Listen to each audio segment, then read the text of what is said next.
उस घर में कभी पाप वास नहीं कर सकता। कुबेर का भंडार खाली हो सकता है, आपके बटुए में कमी नहीं आ सकती। ज्योति चप्पलियां निकाल दीजिए, अपने बटुआ में से एक सिक्का निकालिए,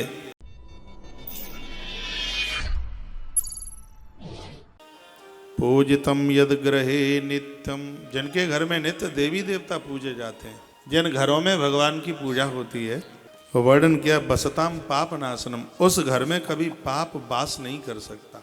वह घर तीर्थ बन जाता है जिस घर में ज्योत जलती है, शंख बजता है। हर घर में शंखत ध्वनि होनी चाहिए, अलाय बलाय नहीं रहती वहाँ। शंखत ध्वनि का इतना बड़ा प्रभाव है। भगवान पूजते हैं, देवी देवताओं की पूजा होती है, अतिथि बंधन पूजन होता है। गौ माता के लिए चंदिया निकलती है, रोटी गौ माता के लिए निकलती है। बसताम पाप नाशन, उस घर में कभी अपराध, उस घर में कभी पाप बस ही नहीं सकते। ये जरूर कीजिए। प्रातः आप जागते हैं, धरती माता को वंदन प्रणाम करके जागे। मेरे गुरुजी कहते हैं जो अपना मत्था धरती पर टेकते हैं, कुबेर का भंडार खाली हो सकता है, आपके बटुए में कमी नहीं आ सकती। कभी नदी के ऊपर से आप निकलते हैं, गाड़ी में आप बैठे हैं, जूते चप्पल पहने हैं, जूती चप्पलियाँ निकाल दीजिए, अपने बटुआ में से एक सिक्का निकालिए और नदी के गर्भगृह में, उसके बीचा बीच में उस सिक्के को डालिए। ये आपकी धन को बरकत करता है। नदियाँ 3-4 चीज़ों से बहुत प्रसन्न होती हैं। एक दीप से नदियाँ प्रसन्न होती हैं, एक चुनरी से नदियाँ प्रसन्न होती हैं, एक श्रीफल से नदियाँ प्रसन्न होती हैं, और एक मुद्रा से नदियाँ बहुत प्रसन्न होती हैं। जिनके ऊपर ये देव सरताएँ प्रसन्न हो जाएं, उनके जीवन में ये नदियाँ किसी भी चीज़ की कमी नहीं आने देती। एक सिक्का, उसके मध्य में चुनरी, श्रीफल और दीप दिया, इससे बहुत प्रसन्न होती है। माँ भगवती जगदम्बा के लिए भी ऐसी माँ भवानी है जिसके दरबार में नारियल फोड़ के चढ़ाया जाता है।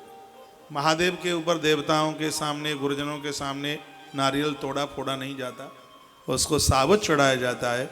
ऐसा माँ भवानी का दरबार है जहाँ नारियल तोड़ा जाता है, और नारियल तोड़ते समय यदि उसके जल के छींटे माँ की देह से स्पर्श हो जाए तो भक्त के ऊपर मैया अमृत की वर्षा कर देती है।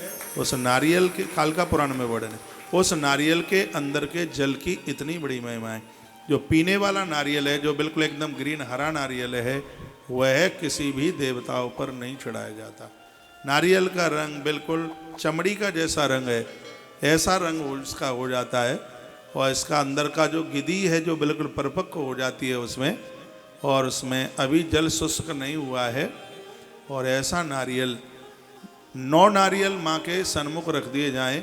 अनुष्ठान की महिमा होती है कि 9 दिन में नारियल चटक जाता है, अपने आप चटक जाता है, उसमें से पानी रिसने लगता है।